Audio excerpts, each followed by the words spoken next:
Hey everyone, welcome back to my channel today. I want to share my personal journey in creating a successful game on Roblox and provide you with the best 5 tips I've actually ordered to help you reach some kind of success on the Roblox development community. And if you're passionate about creating games, stick around because you don't want to miss this. I also want to apologize in advance for my voice. It's because I'm sick, but I wanted to record this video anyways. The first tip I wanted to share is recognizing the early signs that your game is indeed enjoyable, because if you're not feeling excitement and fun while playing your own game, it might be a good time to scrap the idea because it won't get far. Because you need to trust your instincts here. If you're not having a blast, chances are others won't actually enjoy the game either. So always prioritize the fun factor of your game in the game development, even though it might be enjoyable to make and the idea sounds good on paper.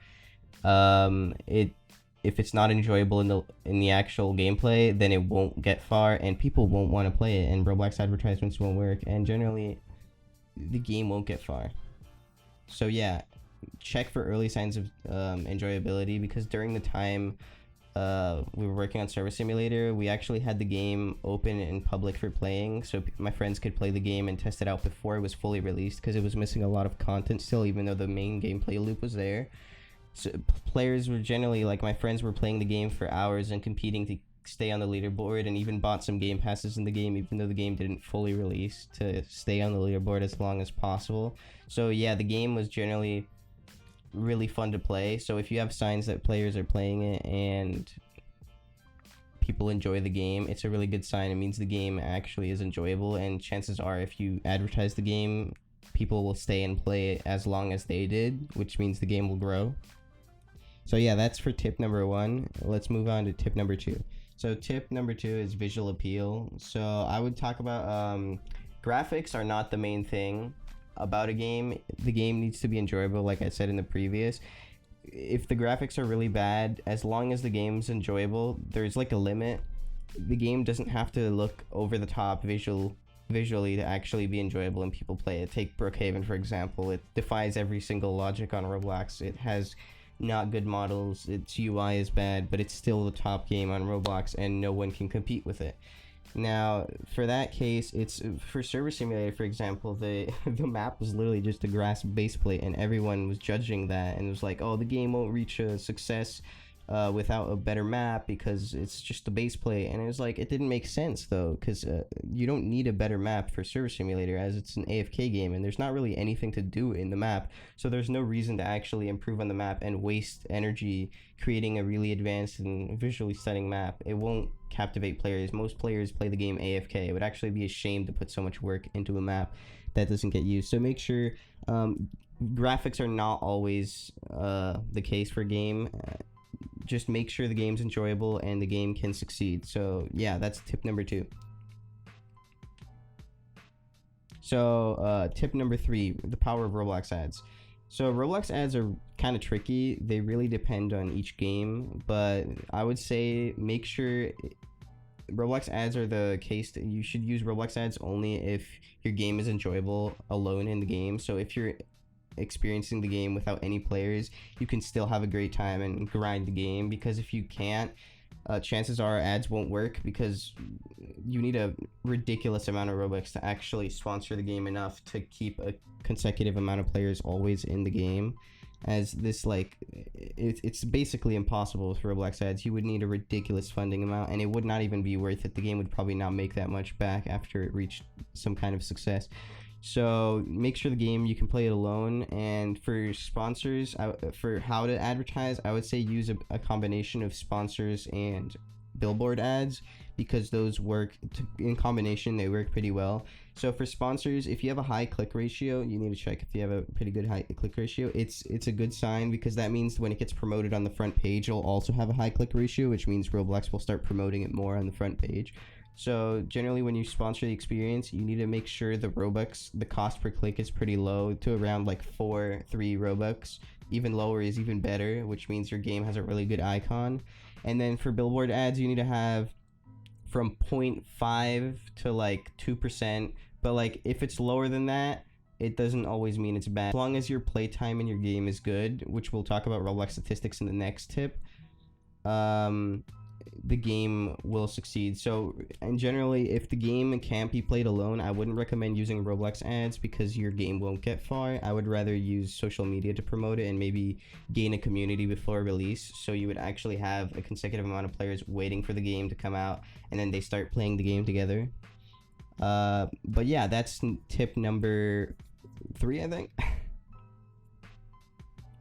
So tip number 5 is player benefits before we go to talking about statistics. And in player benefits, I would recommend it plays a really big role in your game, because if you have playtime rewards, generally rewards in the game for players playing longer, it's a really good thing because your playtime will go up and people are generally going to play longer, which means by the time someone else joins the game, the other person's still playing, which helps you rack a larger amount of players, and the game will have a less likelihood of dying later because there's such a big audience and so many people know about the game. There's always chances people will come back to it.